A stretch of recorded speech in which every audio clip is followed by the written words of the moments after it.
I don't think it's too odd, even under these circumstances, to say, let the church say amen.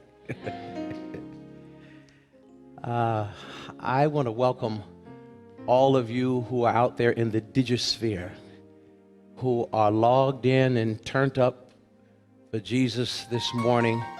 I want to welcome you to our worship services here at New Beginnings Christian Fellowship, the place, even now, particularly now, that believes that no matter what has gone on in your life, God is always ready to start over. I said to him at the first service, and I feel it even more now, this place has never felt more full. It hurt me this week as born and bred of the church, and will be in the body of Christ as long as the cord of life shall lengthen. It hurts me to come to the conclusion to close the physical doors. It just hurts me in a way that probably only another pastor can understand, that we intuitively, no matter what's going on, let the church house be open. But sometimes we have to understand that the church being open does not mean the doors to a physical place or space, because the church is not a building. It is a fellowship of all the believers and those who have wrapped their minds around the proposition that he died on Friday and got up on Sunday morning. And so the doors of the church are very much open through technology. We are open to far more people through the lens of technology than could ever enter these physical doors. So we're excited to welcome all of you. You may be in your pajamas, and you may be in your church go-to-meeting clothes, dressed to the nine, feeling like I'm still going to go to church with my Sunday best. Or you may be in some other condition, but in whatever state you find yourself logged in, turned up for Jesus. And for that, why don't we lift unto God our hands and just give God a hand clap of praise. A hand clap of praise. Prophet Jeremiah said we worship him with a clean heart, a pure heart and clean hands. And today that takes on far more relevance, a pure heart and clean hands, as we are happy to welcome you here to the church, and we're grateful for that. I want to ask you if you would stand with me for a time of silent memorial for those persons across the globe, not just here. We're not nationalistic in our concerns, but across the globe who have already been victimized by this thing we're calling coronavirus, and those who are also stand symbolically in solidarity for those who are in the battle to test, to care for, to try and create a vaccination, and those who are suffering from it, and all those lives who are affected and infected by coronavirus. Let us stand in solidarity with the living and the dead.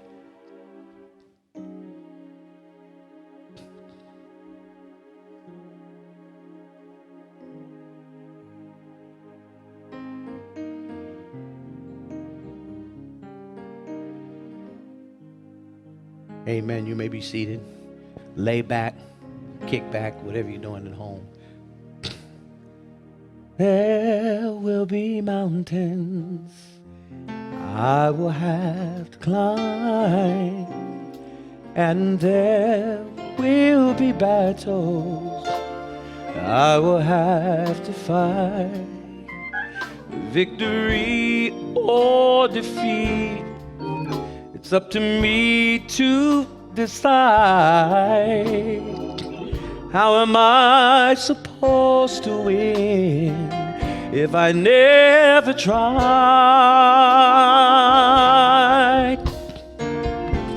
And I just can't give up now.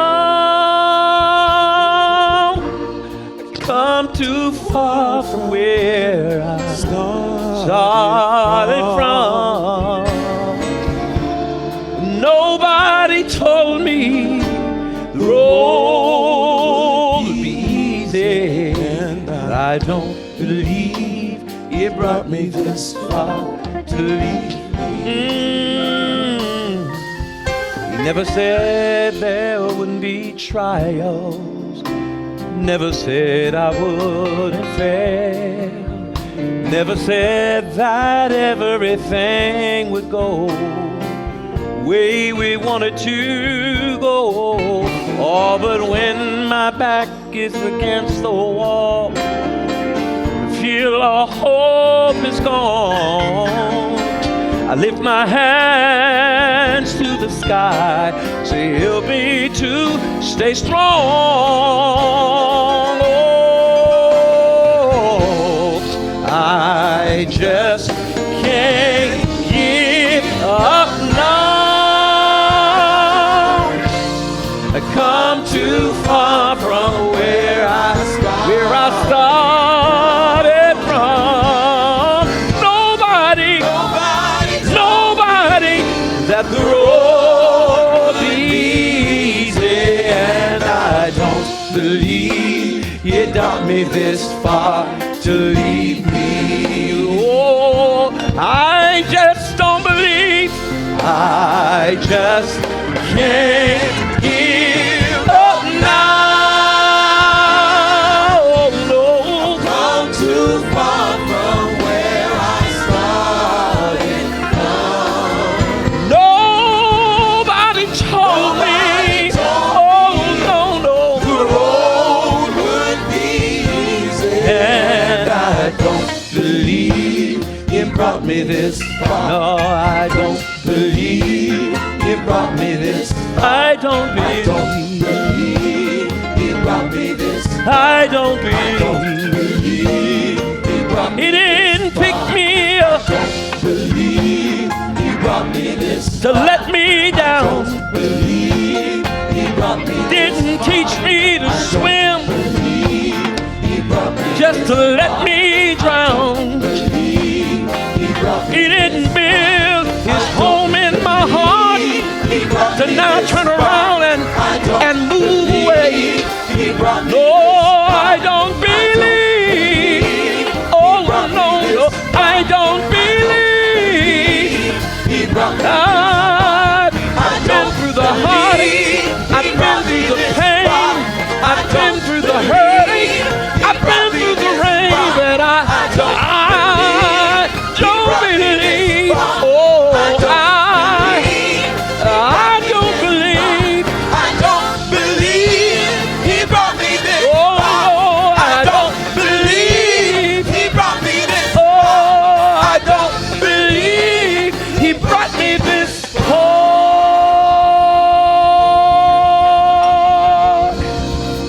to leave me.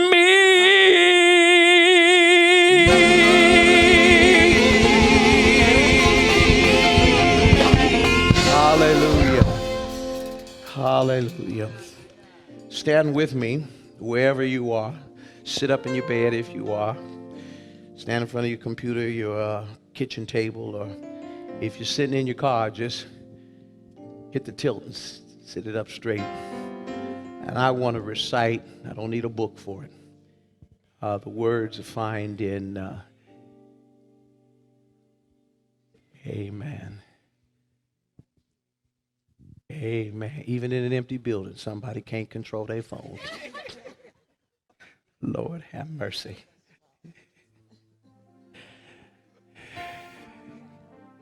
We still in church. Proverbs 3, 5, and 6. Thelma Bowles Bryant used to close out Baptist Training Union every single week when I was growing up at Bethlehem Baptist Church, Tacoma, Washington, 1725 South I Street at the time. She would close out Baptist Training Union by making us recite these words, and so now it lays on the hard drive of my mind. Trust in the Lord with all thy heart. Lean not to thine own understandings. and in all thy ways acknowledge him, and he shall direct thy path. That's the King James rendering of it. May the Lord add a blessing to the reading and the hearing of his most holy word. You may be seated, lay back, tilt back, in the presence of the Lord and each other. I want this morning, as the meteor of coronavirus has knocked us out of the orbit, the shamanic orbit we were in, and I was taught to preach contextually, never be guilty of giving answers to questions nobody's asking. So preach in context, preach to the context at hand, to the people in front of you, whether physically or through the digisphere. Preach regarding where people are standing. Is there a word from the Lord? I want to begin a series of sermons that will take us through this Lent season in the context that globally we find ourselves using as a general subject in the midst of the coronavirus. That's my general subject, and this is part one. In the midst of the coronavirus. Part one that has the subtitle, Choosing to Trust Over Fear. Choosing trust over fear. And for those persons who think that trust and fear can never be in the same room, nothing has been further from the truth. We don't trust in the absence of fear, but it is when we are facing enemies and obstacles and circumstances that arouse our deepest fears, that is when trust is ever more needful. To trust is not, in fact, to be absent of fear. And there's never a person more foolish than the person who claims to be fearless. I'm a lot of things, but I am not fearless. There's an old saying that says, fools rush in where wise men fear to tread. And when I was a teenager growing up in Hilltop, back when Hilltop was the very speaking of the word rendered some trepidation, I even then, when my relationship with Jesus was not so tight and right, I had enough wisdom in me to fear to go into certain house parties that some fools rushed into, and they're still doing time today. Come on, somebody. As a pastor, I've been to the graveyard too many times that say ashes to ashes, dust to dust, over a fella that while he had breath in his body claimed not to fear any man. Trust is not the absence of fear. God has put on the hard drive of our humanity both the potential for boldness and for fear, because sometimes fear sounds the alarm that we need to be at high alert for things that present mortal danger. And we are at high alert across this globe because of this coronavirus. And yet on the same time, the Word of God tells us that God gives us not the spirit of fear, while God has given us the instinct for fear in the presence of things that in actuality, sometimes just perceived, sometimes really in the real, can cause us danger to life or limb, property and circumstances and other things that really do matter. The same God that has put on the hard drive the instinct for fear in the face of things that are threatening us also has told us paradoxically that he has given us not the spirit of fear, but of power and love and hard drive. Howard Thurman once said, the truth lies in paradox, two seemingly conflicting truths that we have to keep together, because either without the other posits a lie, but together it is the tension between our instinct to fear, which can keep us out of trouble that fools rush into, and yet not the spirit of fear, which is when we become paralyzed, unable to move. And we are people that even when our lives are at risk, we're able to continue to put one foot in front of the other, not because we don't recognize the fear or there is no fear present, but because even though there are things threatening, we are following a God who reminds us that I am with you always. Not only even to the ends of the world, but that means even when Corona's present, so am I present to become even more real to you than I've been before. Window of application. I remember 1993, I started my doctoral program at the United Theological Seminary. Y'all got time for this? I thought I would say that to see how it felt in an empty room. You at home who are in your pajamas, I know you got time for this. You ain't even got dressed yet. I just want to see how that felt in an empty room. And I started in 1993, and that was before our modern definition of distance learning, where you logged in and had Zoom and all those other kinds of things, where technology collapsed distances and built bridges, and we did things, quote unquote, remotely. I was in the doctoral program where Dayton, Ohio was exactly 400 miles from my driveway at 162 West Hazeltine in Buffalo, New York, to Dayton, Ohio, 400 miles. And when classes were held, I could not log in. I had to drive in from Buffalo to Dayton, Ohio. I would get up sometimes 3 o'clock in the morning, be on the road by 3:45 a.m., stop only to take a bathroom break, and I would drive into the parking lot at Dayton before 10 o'clock for classes to start.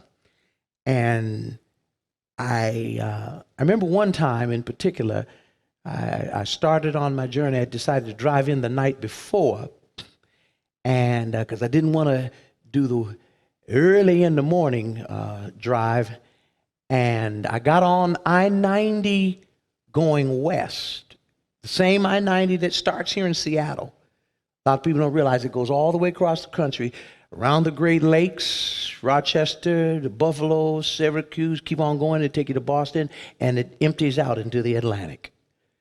With that same I-90, I could take to Buffalo, and I would go I-90 west till I got to Cleveland. And when I got to Cleveland, then I would connect up with I-71 going south. And that would take me within the environs of Dayton, Ohio. But in this particular instance, I never will forget it, because they said some sort of major water main had broken and had caused them to detour traffic right outside of Cleveland, where I'd make the connection between I-90 going west and I-71 going south. And those who wanted to go I-71 going south, we had to follow these detour signs, and it was way in the midnight hour. And the sign said I-71 south, and then a big red arrow pointing this direction. And when I first started out, it seemed all right. But the detour that we were going on was taking me, as I followed it, further and further away from the constellation of lights that we associate with being in or close to a city. And I'm not a country boy. I don't know nothing about milking no cow or slopping any hogs. I know about street corners and vacant lots and picking locks and all those things that come with hard times in the urban environment.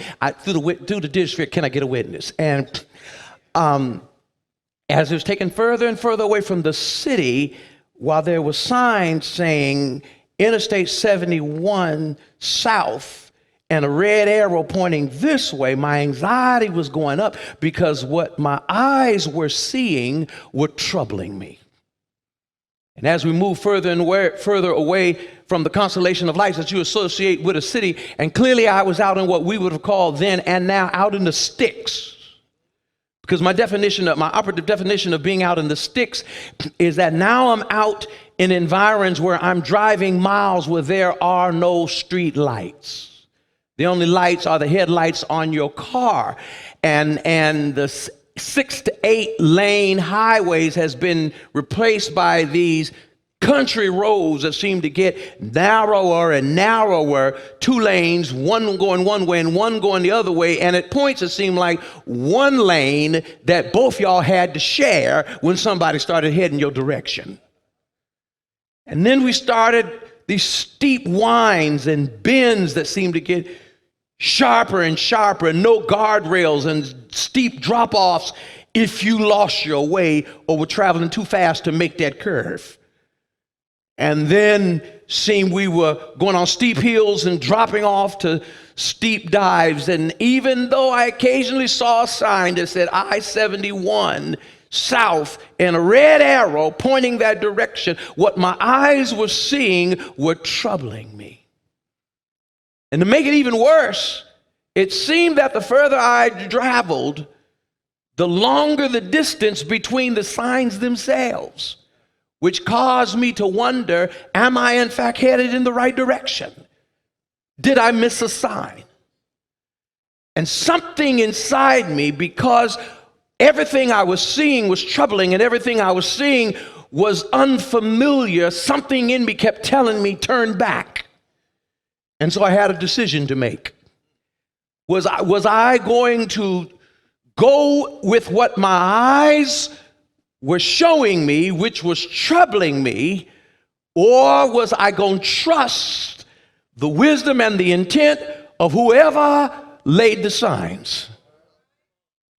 And the reality of it is, my brothers and my sisters, that was a decision that I had to make not once, but I had to continue to make it along the journey to complete the journey, because I'd make it once, but then I'd get anxious again along the journey. In between signs, I had the same tension, because everything I saw was unfamiliar. They say that familiarity breeds contempt. Yes, it does, but familiarity also breeds a sense of comfort. They say, I'd rather deal with the devil I know than the devil I don't know, because even if it's a devil, if I know it, I've learned to deal with it. With him, with her, with them, with it. Can I get a witness? But unknown devils cause particular anxiety, because I've never seen it this way. And we are on a journey this morning that none of us have been this way. And what our eyes are seeing are troubling us. When I look toward our government for answers to help coordinate us, how to keep us safe, information on how this disease is transmitted, what we're supposed to do, and I see them saying, keep your hands to yourself, but then I see our president shaking hands and slapping backs. It troubles me. When I see other nations who at the ready have testing tens of thousands of people a day, and we haven't tested 10,000 people yet, and we're supposed to be the preeminent nation. How is South Korea more ready than us? How is Japan more ready than us? How are these so-called third world nations more ready than the preeminent nation? It troubles me. When I see schools being shut down to protect us physically, it troubles me knowing that there's at least 40 million school-aged children right here, right now, that when you shut the doors of the school, you've deprived them of 2 meals a day, 5 days a week, that somehow or another mamas and daddies, whoever's caring for them, has got to be able to pay for. And as I look back over my own life and know that from kindergarten, or rather Head Start, through 12th grade, every single year of my academic career before college, me and my 4 siblings, the 5 of us, were dependent on reduced or completely free lunch. And to know that if you had shut the door, mama would have been in a crisis greater than she was already. It troubles me. It troubles me when I see so many of us even deny the reality of coronavirus. I ran last night into a woman that some of us in this room know, and she was there with her children. She went to shake my hand, and I reared back from her, and she said, "Oh, Pastor Braxton, I don't know why you're worried about this. You know black folks are immune to this. Let me tell you, the devil is a liar." Jesus said, St. John 8th chapter in the 32nd verse, we shall know the truth, and the truth shall set you free. When I see people using their religion as an excuse for being ignorant, it troubles me. And so, my brothers and my sisters, we're challenged every day is what we see. Now we are entering into an experience in life none of us have seen before. No president, no governor, no senators, no congresspersons, no business persons, no preachers, no deacons, no church members. None of us have ever been in the midst of a global pandemic like this before. And what our eyes see is going to cause our anxieties to rise. And if we're going to make it, we're going to have to decide not once and for all, but every day we're going to have to decide whether we're going to react based upon what our eyes see or trust the one who has given us some signs to just keep on going. And if trust is anything, my brothers and sisters, it's not the absence of fear, it's the ability to continue to follow the one who has given us the signs that we can make it if we can just keep putting one foot in front of the other. I'm going to give you two practical ways that helps us to be able to make that decision every day and make it right. Number one is, you like me, we've got to be able to recall our own testimony of dealing with stuff on top of, or what I call our on top of testimony. Wherever you are, say on top of. Each one of us, whether you realize or not, have an on top of testimony. Well, what does that mean? Come here, Richard Pryor, the prophet Richard Pryor, who had his own testimony of like Jeremiah, where he said, it felt like fire shut up in my bones. Those of you over 40 get the humor in that. Richard Pryor once told a story of how he was in an argument with a white man. Over what? I don't know. It doesn't matter. He said he was in an argument with a white man, and right in the midst of that argument, as it got to its zenith, and they were nose to nose arguing about something, he said the white man yelled out to him, "Nigger!" And he said right then he realized the burden of racism to black people. Because he said right then he realized that in the midst of whatever they were already arguing about, on top of that, he had to deal with racism. And there's so many of us out there who our whole lives is the story of the fact that on top of dealing with the challenges of childhood, and on top of the challenges of coming into adolescence and identity and the pressure of peers, on top of our young adult years and our challenging 20s, and on top of the challenges of love and family and raising kids of our own, on top of reaching midlife and midlife crisis for men and the challenges for women, on top of growing older, and on top of arthritis, on top of laying our loved ones to rest, on top of that, you got to deal with the problems of being black, last hired, first fired blues, always considered suspicious. Women know that on top of all the issues of life, moving into their professional lives, that competing with those by the content of your resume, on top of that, you got to deal with somebody doubting if you can do the job just because you're a woman. Gay and lesbian brothers and sisters have known that on top of trying to be able to compete in the marketplace on your marriage, you got to deal with somebody who's uncomfortable with you just because of your orientation. Your orientation is not the problem. The problem is their discomfort with it, but their discomfort becomes your challenge and trying to seek opportunities for your life on top of everything else associated with just being human. And some of you've lived to learn that on top of the normal issues of life, you had to turn around and deal with breast cancer. On top of trying to pay your bills, you got to deal with the fact that you got diabetes. On top of just trying to keep your kids in line, you got to deal with your asthma. On top of everything else in life, you've had to deal with something piled on top of that. And here, as we try to trust in the Lord today and deal with the coronavirus, we got to deal with corona on top of everything else, because the diabetes that you have, and the asthma that you have, and the family problems that you're facing, and the surgeries that you're going to have just had and are in recovery from, you got to deal with corona on top of everything else, because other life didn't stop when Sister Corona showed up. Because we've had to deal with problems piled on top of problems we already have had. We know that God is the same God yesterday and today and forever. And when hard times got piled on us before, we learned that God has a way of opening doors for us. God has a way of bearing our burdens for us. So even when we feel it's too much and we can't take it, God has a way of taking our load and becoming our burden bearer. Ain't that the way the old folk used to say it? He's our burden bearer and our heart fixer and our mind regulator. And when Sister Corona comes along and wants to pile on top of everything else, we know that God will bear our burden.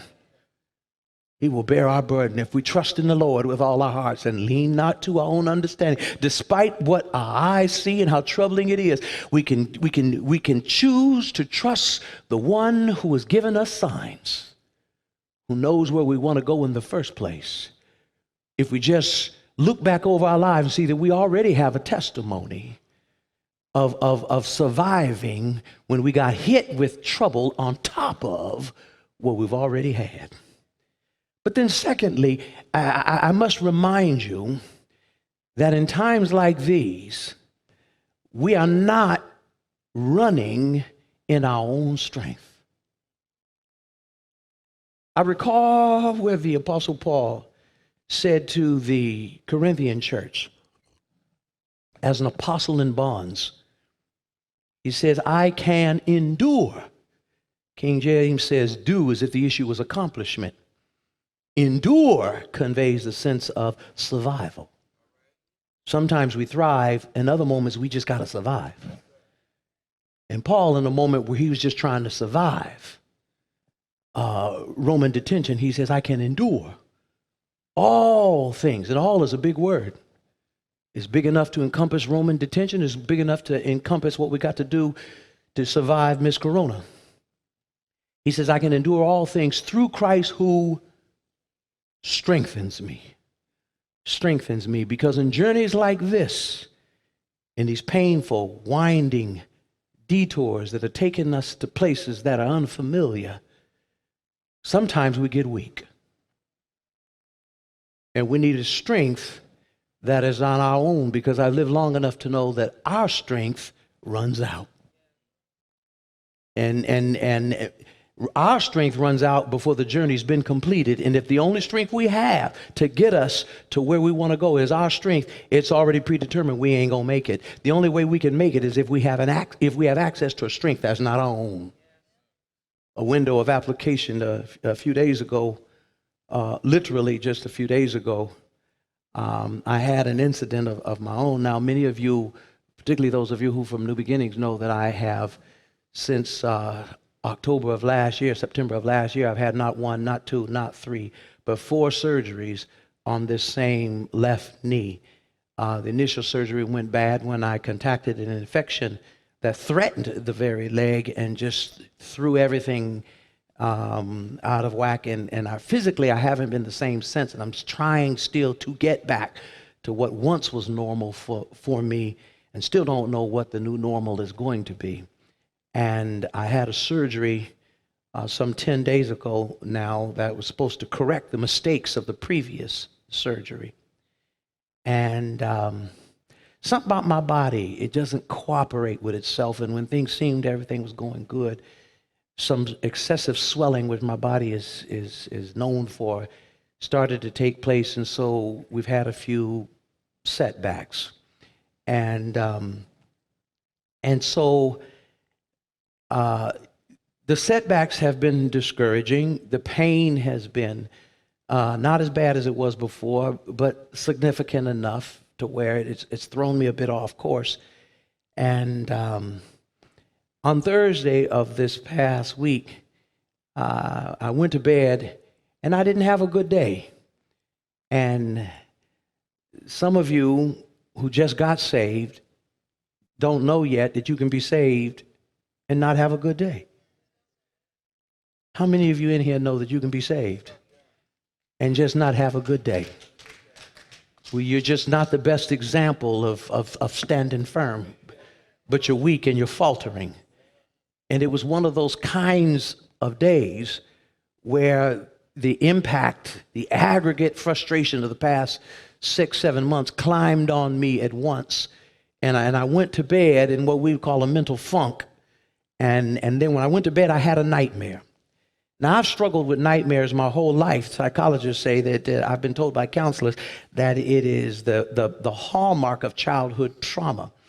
And when you go to sleep, they've said that your subconscious mind has access to your conscious mind when you sleep at night that it doesn't have during the day. The normal locks that we have in place and the barriers and fortifications that we have in our waking hours to repress painful memories, to be in denial of or suppress. When you go to sleep, those layers are thinned, and your subconscious can break the code and enter into your conscious mind in the forms of dreams and play out in your dreams, dramatize your insecurities and your fears. And I had a dream, and it was vivid. Most dreams we don't remember, Clarence. But sometimes they're vivid enough when you wake up, you can remember them down to the fine detail. I had a dream where I was at my mama's house, where we grew up, 1242 South Ferry Street, down in Tacoma, Washington, and I was having a conversation with my mother on the front line, and a drunken man approached us waving a gun. And I instinctively took my left hand to pull my mama behind me to protect her and begin to negotiate with the man to put the gun down. And my negotiations were unsuccessful. The only thing that was going halfway my direction is that he was so drunk he couldn't get his aim. But at a certain point, everything lined up. He pointed the gun at me, and as he was getting ready to pull the trigger, I went to lunge at him, but couldn't lunge good because my left leg buckled underneath me and the gun went off. And what I was playing out in my mind in the dream, I was acting out in my bed in the real world. And as I lunged for him in my dream, I actually lunged in real life, and I jumped out the bed, fell out the bed onto the ground, face down onto the ground, knocking over the nightstand that was next to me. And that's when I woke up. Dream therapists will tell you that all that dream did was to say that my most basic instinct as a man, which is to protect those that I love, that I have in my current state of physical frailty, my frailties have translated into an insecurity over the ability to even protect those that I love. And then to wake up and find myself, went to bed with a funk, had a nightmare that played out my insecurities, and now 2:30 in the morning, I'm face first down on the ground, my leg wrapped up from my toes to my hip with a leg that's been surgically worked on for the first time only 7 days earlier, having a few complications, and there I am face down on the ground, and I am that proverbial person that you see on the commercial that says, I've fallen and I can't get up. And that is where I was. And I don't mind telling you this morning that just 2 days ago, that's where I was. I've fallen and I can't get up. My phone was within reach. There was any number of people. I could have shouted down the hallway to get help, but I was too ashamed of the fact that there I was, face down on the ground, broken more mentally than physically. And as I laid there long enough to see if I had hurt my leg and then rolled over and sat up next to the bed, I realized in that moment I was more broken mentally than I was physically, because if I could get it together mentally, then physically I could probably find enough strength to pull up and get myself back in the bed, but I was too demoralized mentally to even try. And as I sat there, I don't know how long, a song came to mind. That's when I suddenly began to be under the blessing of Claudette. And when I say the blessing of Claudette, I'm talking in shorthand about having been a child who grew up in a home of a mother who was a church musician who drug us out to choir rehearsals week after week, month after month, year after year. And so we got exposed to a cachet of music that we didn't appreciate at the time, but the older I get, the further back I reach. And you live what you learn what you live. And as I sat there on the edge of the bed, falling and couldn't get up, mentally broken more than physically, an old song came to mind that old song that's called I Have Decided to Make Jesus my choice. In the first of two verses, it says, some folks want treasures, houses, and lands. Some folks choose silver and gold. These things they treasure and forget about their soul.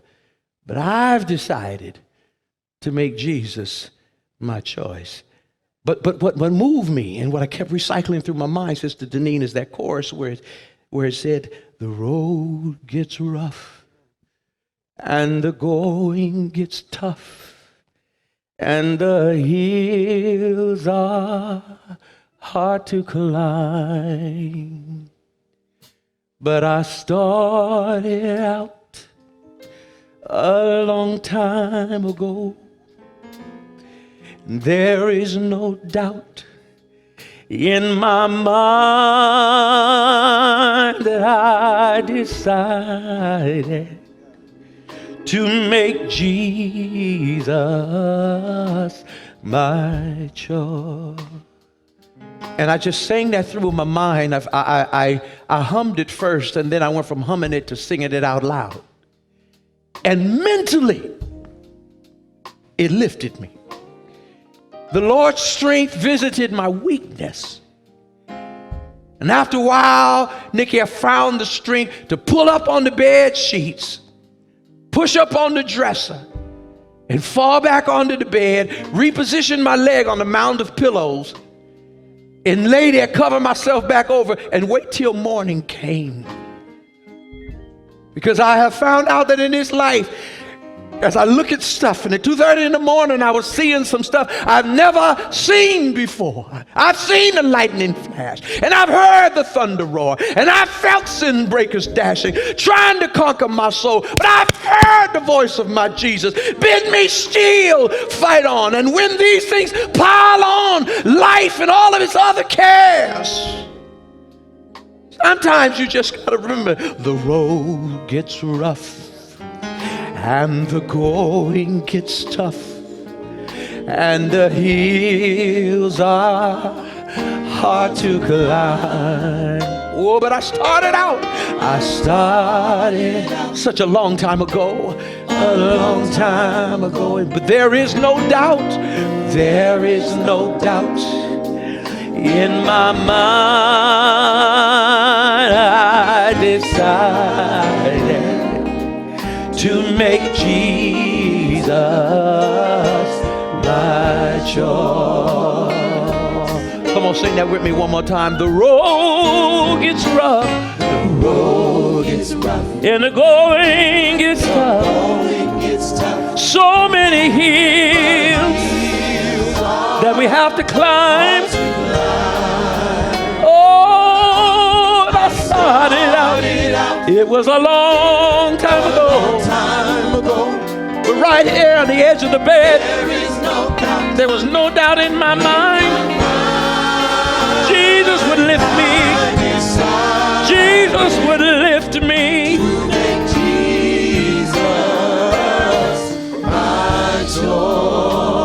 Just play that underneath, because somebody out there in the digisphere, and somebody's here, and the handful of those of us who are in the building, Corona has come on top of everything else in life. And ain't none of us ever seen anything like this before. You can't go to the grocery store when you want to. You got to be careful for how close you get to floor. Can't even shake a neighbor's hand. I got an 80-year-old mama who was a breast cancer survivor. And I don't know if I can go and see about her, or I have to just call her, because I don't want to kill her trying to care about her. I ain't seen nothing like this before. As a pastor, I can't go to the hospital and visit the sick, because something that isn't knocking me down may be in me, ready to knock them down if I get close enough. I've not seen anything like this. And so I've got to decide today, tomorrow, the next day, when the frustration sets in and the anxieties rise, am I going to turn back or stand paralyzed or lay there in the middle of the night because of fears? Or am I going to trust the one who gives us signs that keep pointing us this way? And so whoever's out there, whatever you're going through, I'm a witness. That road gets rough. And that going gets tough. Hills are hard to climb. But if you choose Jesus, I started out such a long time ago, and now there's no doubt in my mind. I made a decision for Jesus. So right now I offer you Jesus. I offer you Jesus. I offer you Jesus. I offer you.